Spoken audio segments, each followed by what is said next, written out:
Shannon Taft once traveled Europe with a backpack and a love for efficiency. Now he is in Ukraine, teaching civilians how to save lives in the midst of war. From leading control to staying calm under fire. He's helping everyday people become first responders in extraordinary circumstances. We spoke with Shannon about what led him from carefree travel to crisis training, and what it really means to step up when the world is falling apart. Hi, Shannon. So you are an experienced traveler across Europe.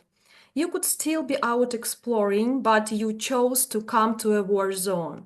What was the moment when you decide, I'm going to help Ukraine? I remember the speech that Zelensky gave inviting foreign volunteers to come over shortly after the full-scale invasion. And that's the first time it crossed my mind to want to come over and help. But the light switch moment for me was the video that went viral in the West, primarily of the 8-year-old girl riding her bicycle, and I believe it was Bucha, and a Russian missile hit directly behind her and killed her. And so this was the first viral video that grabbed my attention and said, I've got to go over and help other than donating money online. And that's when I really put my mind to figure out how can I get over there to actively get involved. I had traveled around Europe for about 9 or 10 months in 2022 and then came back home, and then the invasion happened, and in 2021, 2022, I traveled. And then I was in the US and saw this story and flew over here from the US, from Atlanta, Georgia. Yeah, that is really impressive. Just out of curiosity, so you visited 18 countries in Europe before, but have you been to Ukraine before? No, the full-scale invasion and coming over was my first time coming to Ukraine. How does Ukraine stand out among other countries you visited? I wish I had visited it first. So very beautiful and a rich cultural history. And not that I was avoiding it on my initial travels, but honestly, I never even visited Poland. I stopped at Germany and visited many countries from Germany into the West, in UK and a lot of these countries. And so when I came to Ukraine and landed in Lviv when I first arrived, I was really impressed by the cultural heritage and the live, bustling city life, and many things around that were just very beautiful and good, great to me. When you came to Ukraine, did you know what you were going to do, how you were going to help? I didn't. So when I came to Ukraine, my initial plan was to visit for 3 weeks and volunteer for 3 weeks. At the time, I had a sister in Germany with the U.S. Army, and she's still with the Army, but elsewhere in the world. So I was going to come to Ukraine for 3 weeks and then go visit her in Germany, maybe travel Europe a little more, then go back home to the States. And I came over here September 12th, 2023 to Lviv and fell in love with volunteering and the Ukrainian people and the country, and I'm still here. So I really took it on a day by day, maybe week by week basis of what I was going to do and how long I was going to stay. Yeah, I know. And you are not the first from whom I hear these words. So initially, people thought they would just spend a couple of days, then probably weeks, then probably month, but they ended up staying there and living It, there. if you haven't heard, there's a nice little buzzword called catching the Ukraine bug. You come over and you catch the bug and want to stay and you don't want to leave. Why is it so? What do you think? Like, okay, the life in Ukraine is tough nowadays, especially in the place where you are at now, and this is Kharkiv, my native city, and it is only 40 kilometers from the Russian border. And just to share with our audience, so that is the city where I grew and lived before the war. But when the war started, I fled the city and I haven't been there since then. So more than 3 years so far. I understand like it's not safe, but you still live there. Moreover, you don't want to leave the city and the country. Why? I think it's the Ukrainian people is the short answer.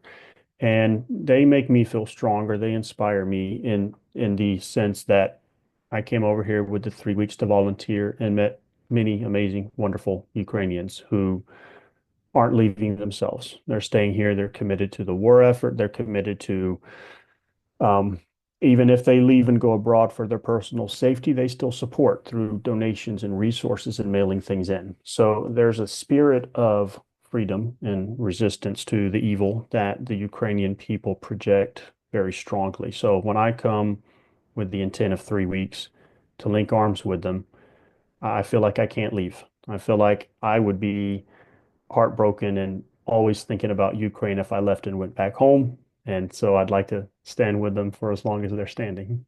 Some magic about Ukraine, about Ukrainian people. And you're right, I think it's everything about the spirit. I've been traveling during these times, during these 3 years a lot as well. Like I lived in the US, I lived in the Western Europe, now I live in the Eastern Europe. But like Ukrainian spirit is something unique. And from time Mhm. to time, I visit Ukraine, but only the western part of Ukraine, Lviv. And I feel this transition. So Mhm. once I cross the border, I feel okay, like something is different here. Like this strong spirit is in the air. You can smell it. Like Mhm. it's sometimes it's hard to explain, and Mhm. the energy is definitely different.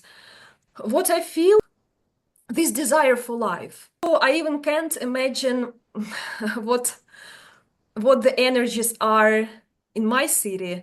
I remember those energies right before the war, the day before, that night I remember a few days, I lived there a few days in the bomb shelter. So Shannon, and you ended up being a first aid trainer. So how is it going for you? Great and wonderful. I developed into this niche and volunteer piece when I first came over in September 2023. I started with a volunteer kitchen in Lviv and camo netting and candle trench making and things like this. And then as over time, when I decided I was going to stay in Ukraine, I was finding other ways I can volunteer and contribute more. So last year, early last year, April 2024, um, I went to Zhytomyr and Kiev on two separate dates and did combat medic certification training at two different schools. And then took that training to mainly civilians and students and volunteers to teach them the TCCC March protocol that the military medics go through, but we tailored and removed the tactical military side and just applied towards city environments. And a big reason for that is, as unfortunately more drone attacks happen, especially on frontline cities, the paramedic and EMS teams wait 30 minutes before they arrive to a scene because of the double tap threat of Russians also targeting aid workers. So there's a big need to teach civilians how to use tourniquets and airways and first aid things like this in the event you have to wait a little bit for paramedics. So I found a great need there and lots of people wanting to learn these skills. And I've partnered with several great, amazing volunteer translators in these different cities. Today, I just wrapped up a course and I teach the courses in both languages with the help of the translators. And I have official certifications I give out for being certified on these things. And then we have a great time learning this. Not that it's a great thing to have to learn, but we have a great time engaging and practicing and learning these skills. What is it like doing such kind of work in the cities like Kharkiv and Dnipro, so close to the front line? There is a unique, special bond in these courses, which are typically a day long. And with the civilians here in the front lines who feel the need to have these skills more urgently than Lviv and sometimes even Kiev, I think the crowd and the vibe there is they feel a little further removed from the war. So the enthusiasm isn't always there like it is in Kharkiv and Dnipro, where I've been recently in a few of the frontline cities. So it's very engaging. It's very inspiring to get with these groups of people every time I'm here. And I learn new things from them. A few weeks ago, I partnered with Kharkiv Red Cross and Konstantin and his team here, and we work with the rapid response team and also sharpen training skills. I learned things from them that I didn't know that, Red Cross EMS teach. And then vice versa, I taught them a few things from combat medic training that they could hopefully use. And so that kind of iron sharpens iron feel is born out of those kind of meetings. What was the most powerful moment you had while teaching civilians to save lives? Good question. I'll share in Lviv, actually. I did a training for primarily anyone can show up to my trainings, but in this particular one in Lviv, I was targeting English speaking international volunteers because the community in Lviv is huge for those. And I wanted to ensure that they knew these skills, even if they were only here for 2 weeks to volunteer or however long. So there was a husband-wife couple that attended, and they're long-term volunteers. They got their residence permits and intend to stay as long as they can, similar to me. And they came to my training, and they haven't had prior before. We learned the entire March protocol. On the way home that evening from the space that we trained in, they were on the bus, and thankfully no one was hurt, but the bus driver hit a bicyclist, a Glovo food delivery driver bicyclist. And of course, the bicyclist was knocked to the ground and woozy and bruised and all these things that come with being hit by a bus. So they immediately got out of the bus and went over to help. Earlier in the day, before graduating the class, we handed out little small kits of tourniquets, some burn gel, some gauze, some little handy things they could put in their backpack. And while this bicyclist didn't need a tourniquet or anything serious, because of the training they had that day, they messaged me this message later that night. They felt super confident to get out, rush over, and help him out even though their Ukrainian was language was a little, it wasn't the best. They were able to go over and assess him and see where is he hurt at, where does he need treatment, a bruise or what have you, check him for fractured bones and things like this because of the training they just went through a few moments ago. So that was inspiring to hear that they were able to put that confidence into action. So you teach TechMed, how to stop blood, how to use tourniquet, Mhm. and of course, how to react under stress. So Yes. how do you prepare people emotionally and mentally to act under pressure?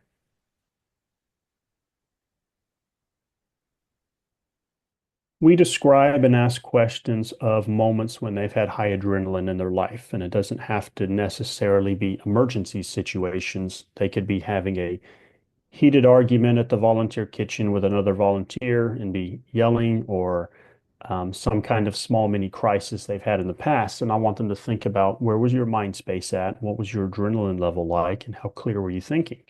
And that's going to be similar if you rush to an emergency situation. For example, in my trainings, we focus on drone or missile attacks on the building. That's primarily what happens here on the front. So if you rush into that kind of situation, know that your headspace will be different, your adrenaline will be different. So you need to train to follow this March protocol we're training because your adrenaline will cause you to be confused and mess up if you don't have this process in place. So we do discuss that, and I teach the full protocol, but then we also after teaching how the book says to do it, we talk about what's real for the mental space. What are you really going to be feeling and doing, and what are some hacks you can do to this March protocol system to account for the fact that your adrenaline and heart are pumping pretty fast to try and save lives. Have you faced any moments of fear and doubt? And if so, what pulled you through? In teaching and training or traveling or anything specific? I think in everything that is connected to your experience in Ukraine. Okay. To be honest, going back again to the Ukrainian people I've met, and I want to say honestly, it's the people that I've barely met, but I've had such a powerful snapshot of the moment we crossed paths that it stuck with me. And I remember on a train ride recently, I was coming back from Dnipro to Lviv, and I had that four sleeper bed berth, and my berth companion across from me He was a Ukrainian military medic. He barely spoke any English. We tried to communicate a little bit, but he came on the train and he had apparently just gotten off rotation, possibly going home. He had this just exhausted, distressed look and maybe smelled like he'd been out in the field for a while and hadn't had a chance to shower in several weeks. So this thing, but we communicated a bit through Google Translate and he needed a charger for his phone. I pulled up my power bank. We exchanged some snacks. So we kind of had a little connection there. But I, seeing the you can see and feel the dedication and passion in spite of the loss and grief he probably sees every day. You can see he still gets up every morning and supports his group and his team. In fact, several members of his unit were on the train because different guys would come by his berth and he had his medic bag and he would give them a pill or a shot or something because they all, had something going on medically they needed addressed. And so he had the big medic patch and everything. So that's how I knew was their unit medic. And seeing that makes me feel there's an expression from my old sales life. I remember a sales coach telling a team was if you feel scared and fearful, borrow somebody else's courage until you yourself feel courage. So I see guys like him that we connect briefly on the train, and I'm going to borrow his courage. If I ever feel scared, I think of that time when I connected with this medic, exchanging snacks and a little bit on Google Translate, and he's exhausted and has seen more in one day than I'll see in a lifetime. But I'm going to borrow his courage whenever I feel moments of fear. And such a great hint and advice for all of us. And Ukrainians are great examples of courageous people. Agree. I agree. What does courage mean for you after everything you've seen and done in Ukraine? Courage, of course, the cliche expression I like and many people hear is still pushing forward. Courage is not the absence of fear. It's just deciding to push forward in spite of the fear, deciding to overcome that. It doesn't mean you have no fear. And I think if I could, a definition of geared more towards finding meaning and purpose in life, but also can be folded into courage is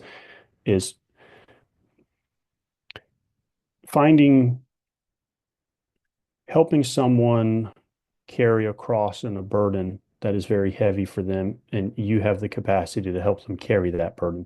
There's courage in helping someone else pick up their burden. What is something that you learned in Ukraine that completely changed the way you see the world and probably yourself? Another great question. If there was an award for great questions, I would give it to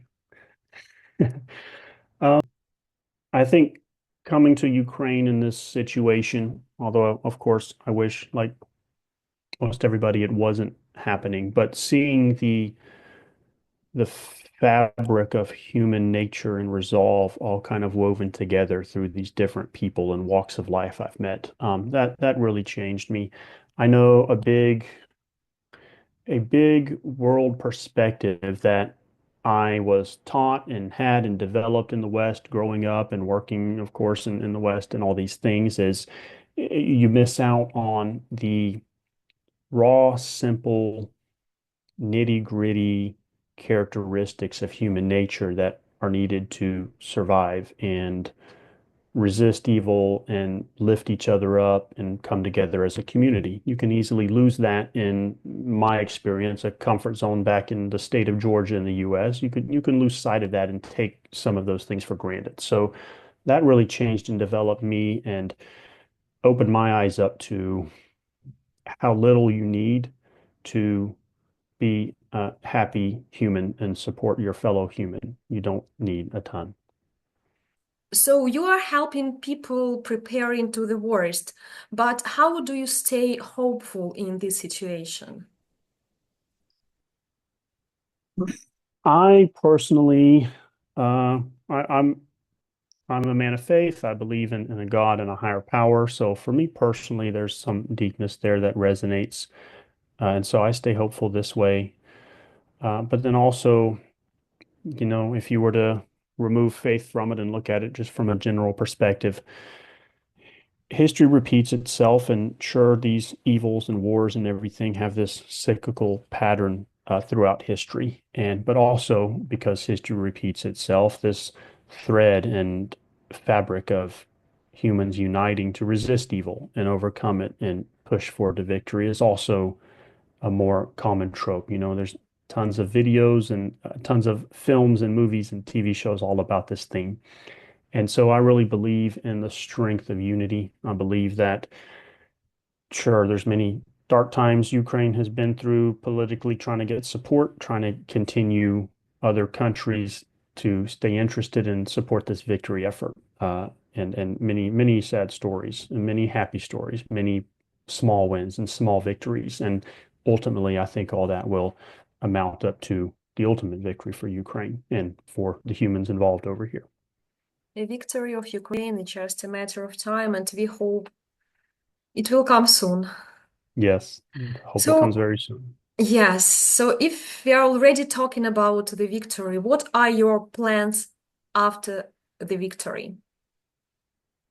Well, I plan to stay in Ukraine as long as they'll have me. So with the victory here, of course, the work continues with training and with post-war recovery. So, you know, in a perfect environment, if there were no more threat from Russia, you know, the TACMED training would shift to something different for post-war recovery of PTSD or getting back into careers or things like this.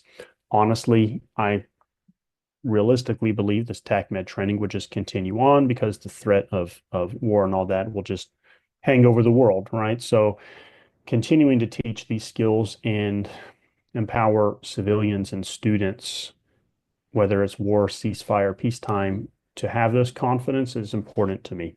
So I'll continue. That is so great, and that is so inspiring, really.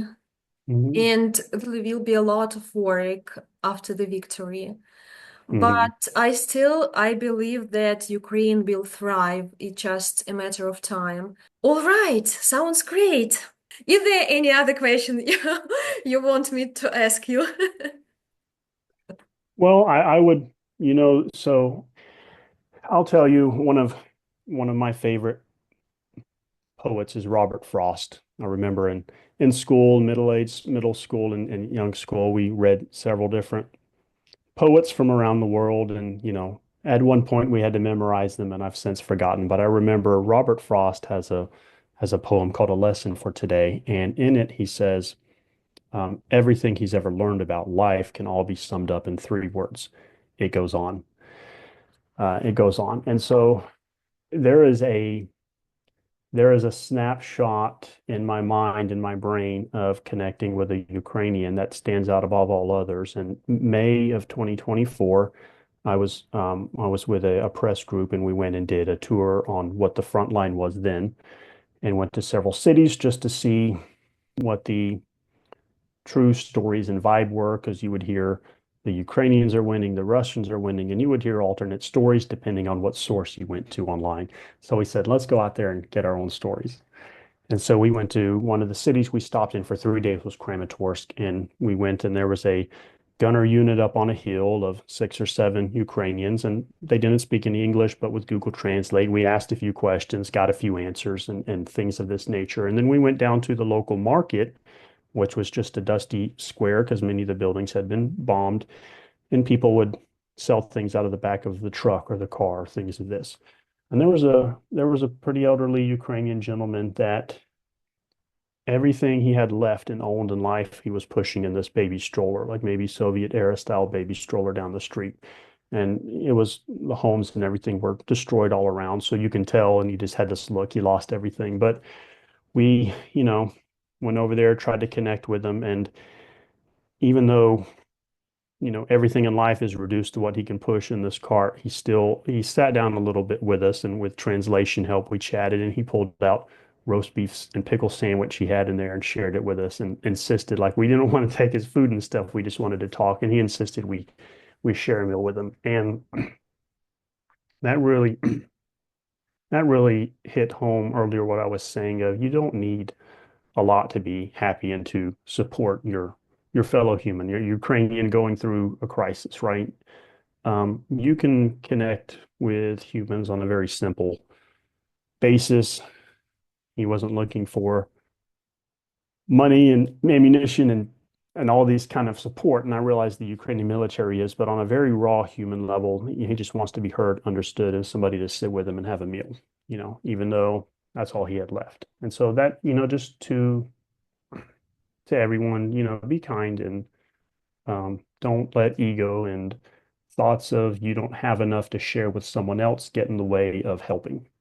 What would be what I would add. It is about Ukrainians' hospitality.